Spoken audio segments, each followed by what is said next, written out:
everybody. It's Ms. Dev, your favorite friendly school librarian. And today, for First Chapter Fridays, we are going to be reading Chapter 1 of Born Behind Bars by Padma Venkatraman. Kabir has been in jail since the day he was born because his mom is serving time for a crime she didn't commit. Their cellmates are his only friends, and he's never even met his father. The one place he feels a little bit free is the prison classroom, where his teacher delights him with stories of the outside world's wonders. When the new warden announces that Kabir is too old to stay, he's suddenly released without his mom to fend for himself on the city streets of Chennai, India. Fortunately, Rani, which by the way, guys, means queen, another street kid, takes him under her wing and helps him eke out a living, even sharing the tree she calls home.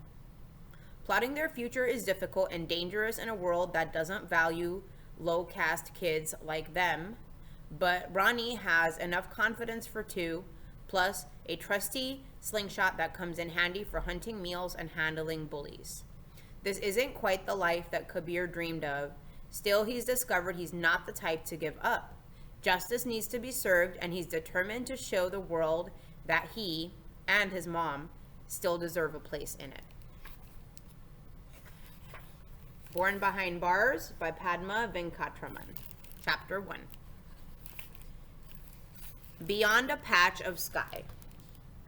Beyond the bars, framed by the high square windows, slides a small patch of sky. For months, it's been as gray as the faded paint flaking off the walls, but today it's blue and gold, bright as a happy song. My thoughts, always eager to escape, shoot out and try to picture the whole sky, even the whole huge world. But my imagination has many missing pieces, like the jigsaw puzzle in the schoolroom. All I've learned here in 9 years from my mother and my teachers is not enough to fill the gaps. Still, it doesn't stop me from imagining we're free, Amma and me, together, exploring the wide open world that lives beyond the bars. Up, up, our guard yells at us. I call her Mrs. Snake because she hisses at us every morning. Lazy donkeys.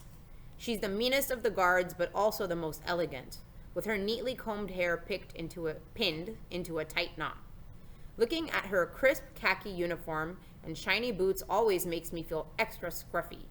I wiggle my bare toes. At least I have slippers. Amma and the other women go barefoot.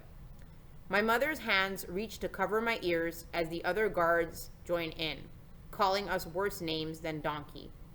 Doesn't Amma know I can hear them anyway? Doesn't she remember I've turned 9 today? I'm no baby, but I don't shove her hands away. I like her fingertips tickling my ears, even though Amma's skin is rough as the concrete floor.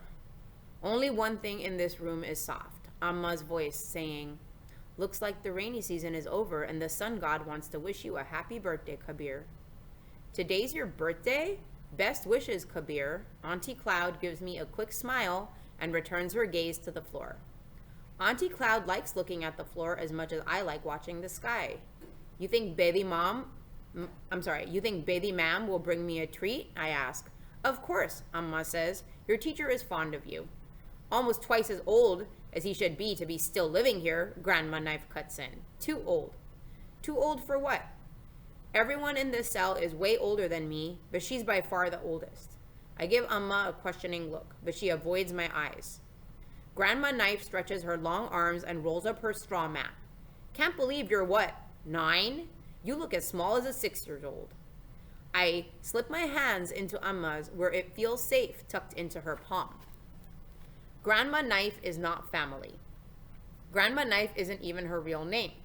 It's just what I call her in my head because it fits with her sharp tongue. Amma forces me to call all the women living in our room auntie or sister or grandma, even though we were just packed in together by the guards. Only Amma and I are family. At least Amma and I are the only family I've seen with my eyes. The others I've only imagined from stories she's told me on nights when she wasn't too tired. Everyone in our cell is now awake except for Mouse Girl, the newcomer. She manages to sleep through the morning racket until Grandma Knife's big toe prods at her, making her yelp. Only last night, a guard shoved Mouse Girl into our room. She stood by the door, twitching with fear, until Amma waved her over to us. You can squeeze in here. Amma yanked our mat closer to the wall to make space where there wasn't any. She didn't say thank you, I whispered. Her eyes did, Amma said, but I only saw them filled with tears. She's just a teenager, Amma said, so young. I'm a lot younger, but I still always remember to say thank you. Mouse Girl is quiet, but she appears to be sneaky as well. She tries pushing past Auntie Cloud to be the first in the door for the bathroom. Respect your elders! Grandma Knife's bony fingers clamp around Mouse Girl's wrists like handcuffs. Mouse Girl stumbles back and steps on Auntie Cloud's feet. Auntie Cloud doesn't say a thing, just floats by like a ghost. As I shuffle forward, Grandma Knife cracks her knuckles. I try to keep from peeking at her fingers, but I can't help sneaking a look. Grandma Knife's hands are strong enough, to snap a rat's neck. I've seen her do it. Ooh. Amma says we should be thankful for Grandma Knife's incredible fingers, and I know Grandma Knife helps keep us safe, but I can't help fearing she'll someday pounce on me.